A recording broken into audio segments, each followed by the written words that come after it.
নেপালে আমাদের চতুর্থ দিন শুরু হয় পোখারাতে।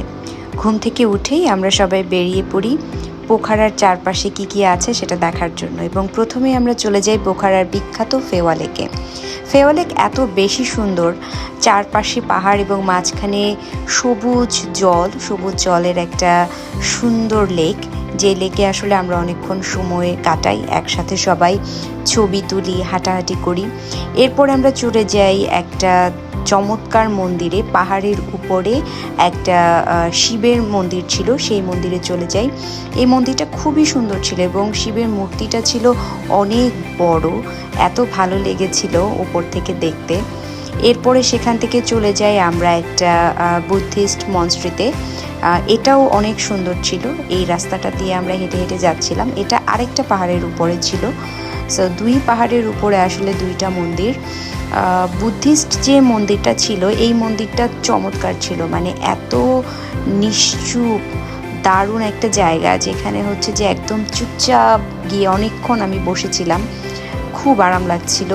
এবং এখানে দেখা যাচ্ছিল যে ম্যাক্সিমাম মানুষই খুবই চুপচাপ ছিল, যেহেতু এখানে কথা বলা একদমই নিষেধ করা হচ্ছিল আমাদেরকে। এরপরে আমরা চলে যাই হচ্ছে যে এই ওয়াটারফলসটা ডেভিলস ফলস নামে পরিচিত, এটা দেখেও আমাদের ভালো লেগেছে।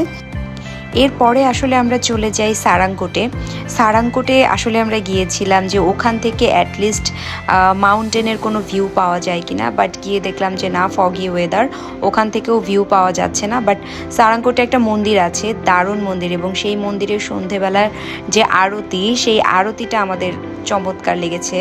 এবং ওরা দেখা যাচ্ছিল যে সেই বেনারসে যেভাবে আসলে আরতি করা হয়, সন্ধ্যা আরতি, ঠিক একইভাবে ওরা আরতি করছিল। এইটা আমাদের কাছে খুব বেশি ভালো লেগেছিল এবং সন্ধ্যাটা আমরা চমৎকারভাবে এনজয় করেছিলাম সবাই মিলে গঙ্গা আরতি দেখতে দেখতে। এবং ওদের প্রত্যেকেই যারা আরতি করছিল তাদের মধ্যে এত চমৎকার সিনক্রোনাইজেশন ছিল যে ওরা নিজেরা একদম একইভাবে সবাই একই মুভমেন্টে করছিল। পরের দিন ভোরবেলা উঠে আমরা সূর্যোদয় দেখার জন্য চলে যাই একদম ওয়াচ টাওয়ার যেখানে ছিল সেখানে।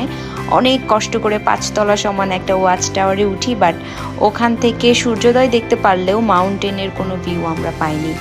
আসলে এই পুরো ট্রিপটাতে আমার একটাই আক্ষেপ রয়ে গেছে, সেটা হচ্ছে যে আমার খুব ইচ্ছা ছিল মাউন্টেন দেখার, বাট এত বেশি ফগি ওয়েদার ছিল যে আমি আসলে এই ট্রিপে মাউন্টেন দেখতে পারিনি। এটাই খুব খারাপ লেগেছে। তাছাড়া সব কিছু মিলিয়ে পোখারা দারুণ ছিল। এর পরের দিন আমরা নৌকায় করে ঘুরেছি ফেওয়া লেকে, আমরা নিজেরা হচ্ছে যে রাইড করেছি, এবং এটাও খুবই খুবই খুবই চমৎকার একটা অনুভূতি ছিল আমাদের জন্য। লেকের ভেতরে একটা মন্দির ছিল, ওই মন্দিরটা আমরা দেখতে গিয়েছিলাম, এবং মন্দিরের সামনেই কিছু মানুষ দেখছিলাম যে ভজন গাইছে, তারা সবাই মিলে গান করছে। এরপরে আমরা লেকের পাড়ে কিছুক্ষণ নিজেদের মতো সময় কাটাই, বসে থাকি, ভাল লাগে। আসলে এই দৃশ্যটা দেখতে এত দারুণ লাগে যে চারিদিকে সবুজ পাহাড়, মাঝখানে একটা সবুজ লেক, শান্ত, সব কিছু মিলিয়ে খুব ভালো এক্সপেরিয়েন্স ছিল।